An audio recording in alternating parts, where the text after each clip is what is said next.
I figured staying over at my best friend's place would be just another laid-back summer evening. Movies, snacks, the usual routine. But the moment his dad's gaze pierced right through me, everything shifted. I never saw that spark between us coming, nor did I anticipate what would happen once we were alone. And when I first caught sight of the ocean that season, it felt like time itself had hit pause so I could finally breathe. Caspian rolled down the windows as we navigated the twisty coastal highway, his upbeat playlist blasting while the sea breeze tangled our hair. We just graduated, riding high on that fleeting freedom you only get before life truly begins. College loomed ahead, but for now, it was just the two of us, and a long weekend at his dad's beach cabin to Theron's place sat tucked between two massive dunes, weathered and sun-bleached, with a wraparound porch and a hammock that swayed even when there was no wind. I had been there once before years ago, but this time everything felt different. Maybe it was because I was older. Maybe because I was noticing things I hadn't before. Or maybe because Caspian's dad didn't look quite how I remembered him.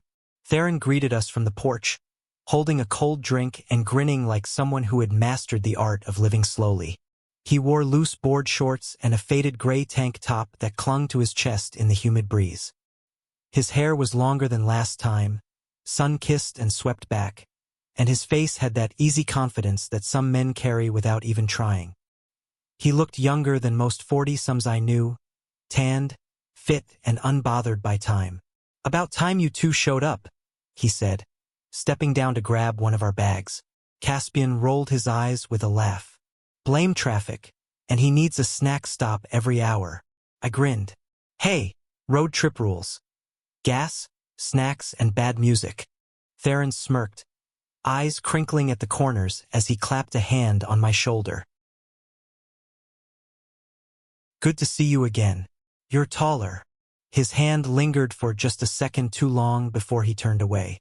"Come on, let's get you settled in." Inside, the cabin was warm and inviting, all driftwood tones and open windows that smelled of salt and pine. Caspian led me to the guest room while Theron disappeared to the kitchen. I tried to shake the strange flicker in my chest, the one that had sparked when Theron looked at me like he hadn't expected me to have grown up. The first day passed like any perfect summer afternoon should. Barefoot walks on the sand, iced drinks on the porch, and a lazy dinner of grilled burgers while the sky melted into pink and orange. Theron was easy to talk to, quick with a joke, and always watching in that quiet way people do when they're used to being alone. I caught him glancing at me once while I laughed at something Caspian said, but I dismissed it. Maybe he was just surprised at how much we'd changed. That night, we stayed up late watching movies. Caspian fell asleep halfway through, sprawled out across the couch with popcorn on his chest. Theron and I ended up sitting there in silence, the glow from the screen casting shadows on his face. At some point, I said goodnight and made my way to bed, but even under the thin cotton sheets, I couldn't shake the way his eyes had looked in the dark. The next day, Caspian got a call from his girlfriend, Eloan. She had some drama with her mom back in town and begged him to come help. He looked torn, but I waved him off. "Dude, go. You've been complaining about missing her all week. I'll be fine." "You sure?"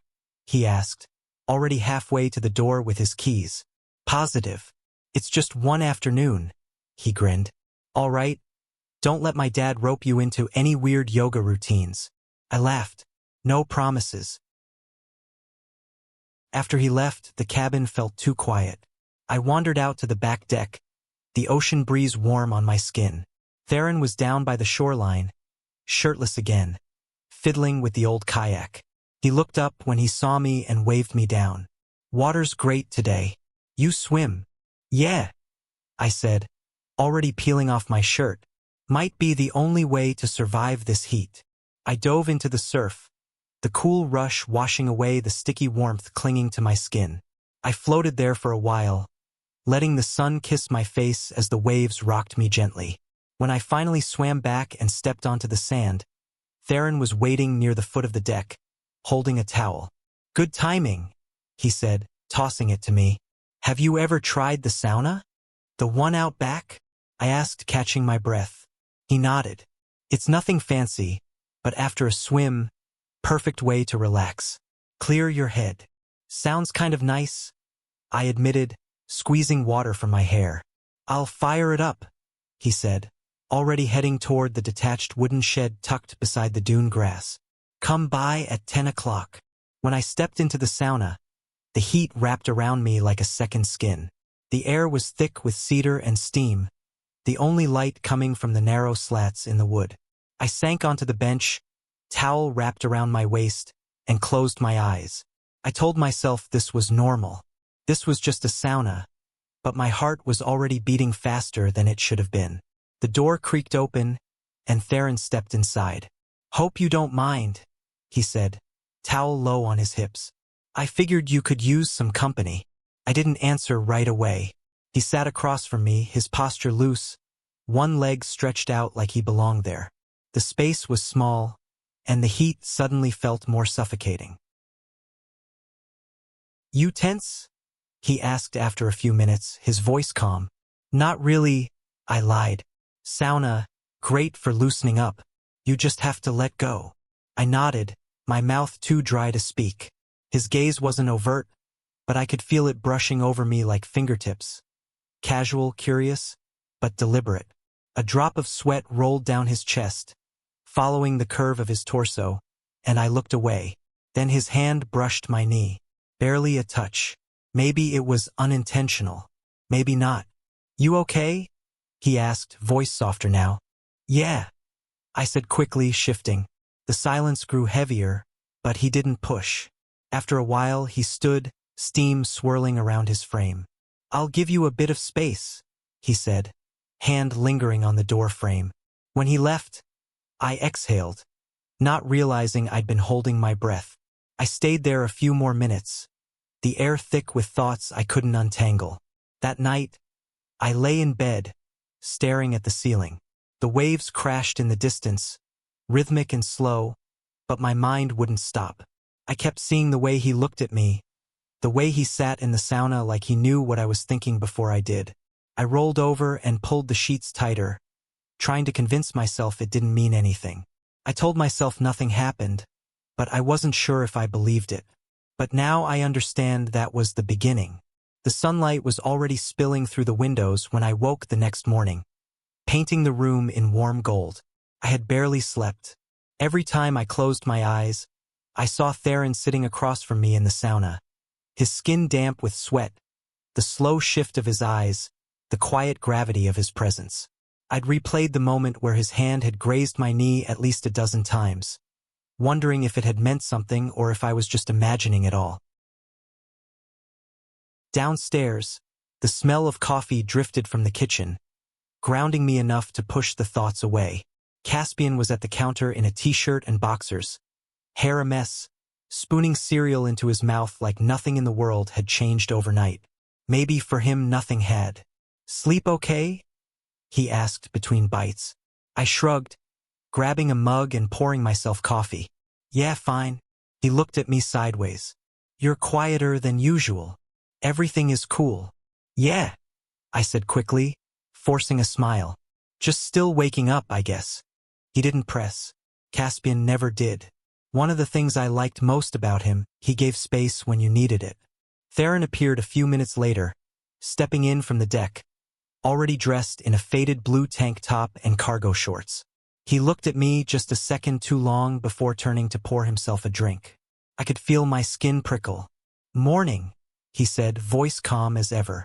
Morning, I replied, eyes on my mug. The three of us spent the morning hanging around the cabin. Caspian and I played cards on the porch while Theron worked on something in the shed. I tried to act normal, like nothing was off, but my eyes kept drifting back to the way Theron moved. The way he occasionally glanced up and caught me looking, always with that unreadable expression. Around noon, Caspian got another call from Aloan. He answered in the kitchen, and I could hear from his voice it was going to turn into a longer conversation. Eventually, he popped his head outside. She's freaking out again, he said. Her mom's going nuts about some college paperwork. I got to go talk her down. Another rescue mission? I asked, half teasing. Yeah, hero boyfriend duties. He slipped his keys into his pocket. You sure you're cool here alone again? I'll survive. Dad's around. Try not to let him bore you to death. Theron raised a brow from where he stood by the workbench. Charming as always, Caspian laughed, kissed the air, and disappeared in a puff of gravel and dust. Just like that, I was alone with Theron again. I stood awkwardly in the doorway for a minute, unsure where to go or what to do. Theron set his wrench down on the dock rail and looked over his shoulder. Feel like giving me a hand? He asked. Unless you've got better plans? I hesitated. Sure. What are we fixing? He gestured to the side of the dock where a warped board sagged under weight. One of the planks is rotting out. Needs replacing before someone falls through and breaks their ass. I chuckled and stepped out onto the weather-worn dock. The breeze off the water was warm but not stifling, the kind that carried the scent of salt and sun-bleached wood. Theron crouched near the edge, prying at the warped board. I dropped beside him, accepting the screwdriver he handed me. For a while, we worked in easy silence, the kind that felt comfortable until it didn't. I was too aware of how close our shoulders were. Too aware of how his leg brushed mine every so often. Too aware of the way he smelled, like sweat, sunscreen, and something warm I couldn't name. At one point, I reached for a nail and shifted awkwardly, nearly slipping. Theron's hand caught the small of my back to steady me. His fingers spread just slightly. Firm, warm, and lingering. Too long. I froze. Careful, he murmured, his voice close to my ear. This dock's not as sturdy as it used to be. I nodded stiffly, trying not to breathe too hard, trying to pretend I didn't notice how his hand still rested there. He didn't move it right away. Eventually, I stood and wiped my palms on my shorts, forcing a casual tone. Think that's good for now. Theron looked up at me, squinting against the sun. Yeah, good work. His voice held something unspoken. Back inside, I grabbed a bottle of water and tried to cool down, but it wasn't the heat that had my pulse racing.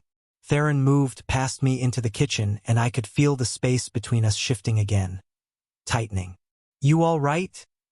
He asked casually, though his eyes said more. Yeah, just hot. I tilted my head, then smiled faintly. The sauna is probably ready. I blinked. You turned it on? Figured you'd want to relax again, he said. It helps, right? I hesitated. Every cell in my body screamed not to go. And yet I found myself nodding. Sure, why not? The sun was still high when I stepped inside the sauna again. Steam coiled in the air like something alive. I sat on the bench, towel wrapped tightly around my waist, trying to focus on the smell of cedar instead of the pounding in my chest. The door creaked open a few minutes later and Theron entered. Only a towel, no shirt, just the towel slung low on his hips. His skin glistening slightly with sweat already forming. He sat across from me again, his legs relaxed, his arms resting behind his head in a posture that felt anything but casual. Neither of us spoke for a while. Then, in that same quiet, steady voice, he said, You've changed a lot since last time you were here. I looked up, startled. What do you mean? He gave a small shrug. You've grown into yourself. It's not just height. You're different. I felt heat rise up my neck that had nothing to do with the sauna. Guess we're all changing. His eyes met mine. Yeah. But not everyone notices it in the same way. I didn't know what to say to that. My mouth opened, then closed. My pulse thundered. He leaned forward slightly, elbows on his knees. You're not a kid anymore. The words hit me like a current. I stood abruptly, grabbing my towel from the bench. I should go for a walk or something. I moved toward the door, fumbling with the latch, heart racing. Before I could pull it open, I felt his hand on my arm. His fingers wrapped around my forearm, grounding me in place. Hey, he said quietly. You don't have to run. I stood there, frozen. His hand was warm against my skin, steady. I didn't pull away. I didn't know why. The silence stretched. The only sound was our breath and the gentle hiss of steam.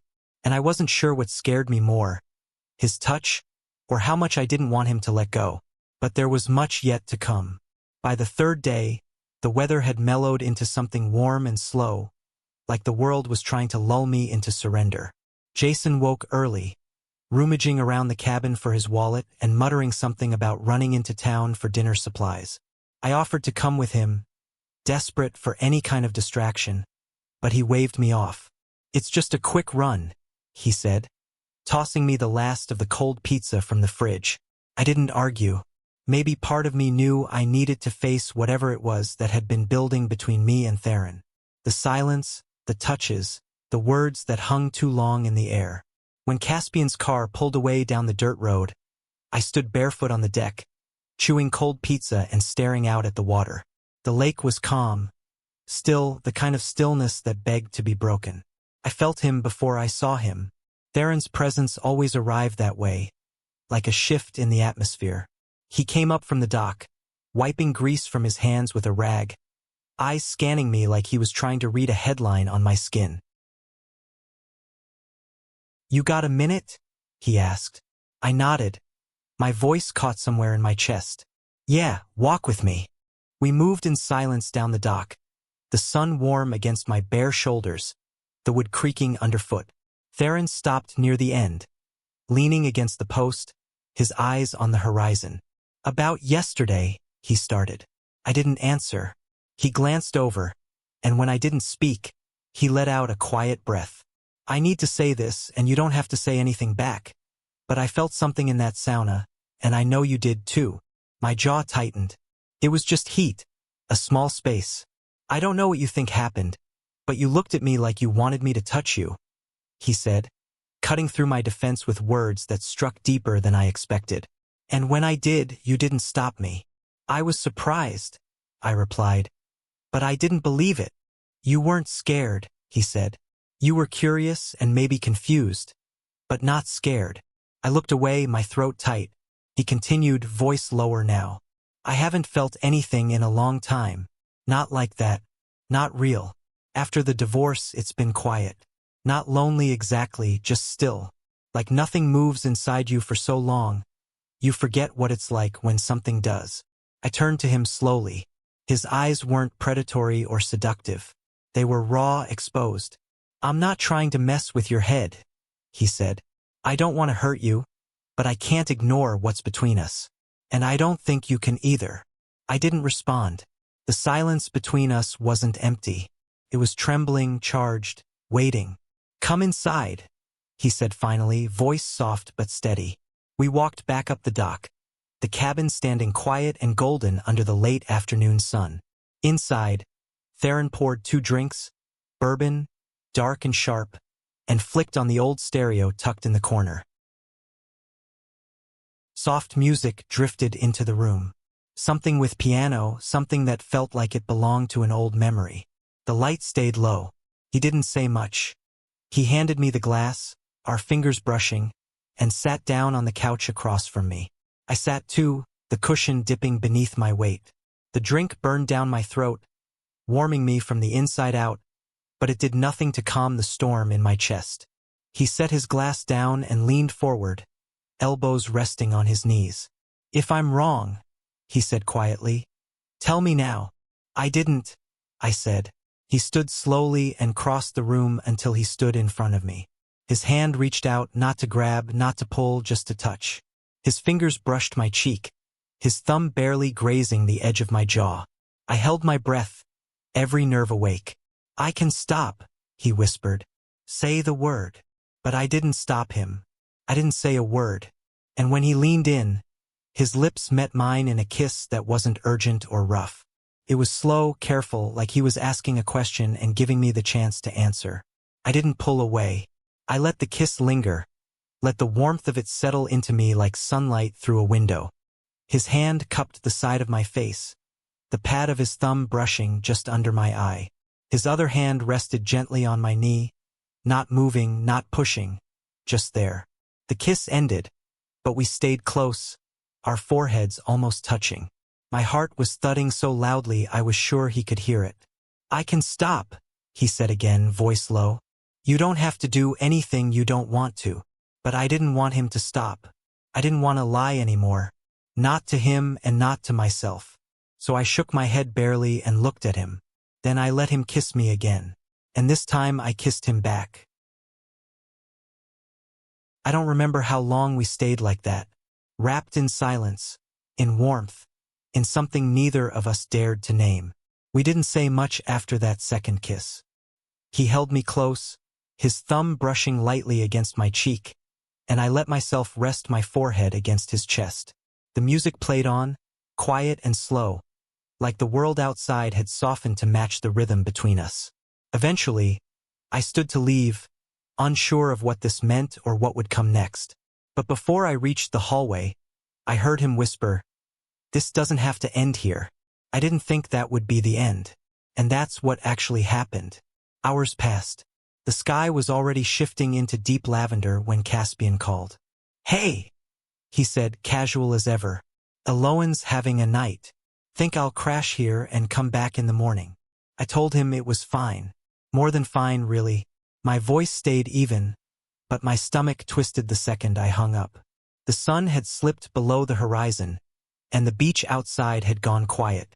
Nothing but waves whispering against the sand. The cabin was warm, dimly lit, and silent. Theron was still in the living room, lounging with a half-empty glass of bourbon, the music low. He looked up when I stepped in. "No, Caspian?" I shook my head. "Staying at Eloan's." Theron nodded slowly. "Guess it's just us again." The words hung there, suspended in something that wasn't quite casual anymore. He reached over and turned the volume up just a notch. Not enough to drown anything out, just enough to blur the edges of the silence. He gestured to the armchair across from him. "Sit with me." I crossed the room slowly, heart thudding harder with every step. The lights were low, warm, and amber, casting soft shadows against the old wooden walls. My skin felt hot, but I didn't know if it was the bourbon, the weather, or him. I sat down, but not far, just close enough that when he looked at me, I could feel the weight of it. "I meant what I said earlier," he murmured. "I don't want to push you into anything." I nodded, eyes on the glass in my hands. "But," he added, leaning forward, "if you're still here right now, if you haven't walked away, then maybe you're feeling it too." He wasn't smiling. There was no teasing in his voice, just a raw kind of honesty that settled in my chest like heat. I looked up slowly. "I don't know what this is." "Neither do I," he said. "But it doesn't feel like nothing, does it?" I didn't answer. I didn't need to. He reached out, fingers brushing over mine, slow and careful. My breath caught, but I didn't pull away. I let him take my glass and set it down. Then he stood, and so did I, not because I made the choice, but because my body already had. He moved first, one hand on the side of my neck, the other against my waist, drawing me in. Not forcefully, just firmly enough to let me know he wanted to. His lips found mine, slow and sure, and everything inside me unraveled. It wasn't rushed. It wasn't clumsy. It was like we had been circling this moment for days, maybe longer, and now that it was here, it didn't crash over us. It soaked in slowly, deeply. I pressed into him, my hands on his chest, feeling the way his heart beat against mine. The kiss deepened. His hands moved to my back, steady and grounding, and I let myself get lost in it in him. We didn't speak. We didn't need to. He pulled me closer, guiding us to the couch without breaking the kiss. The music played on, soft and smooth, filling the spaces between our breaths. His hands roamed my sides, my arms, my face. Every touch intentional, respectful, undeniable. His fingers under my shirt. I let him. He slowly removed it, memorizing my skin.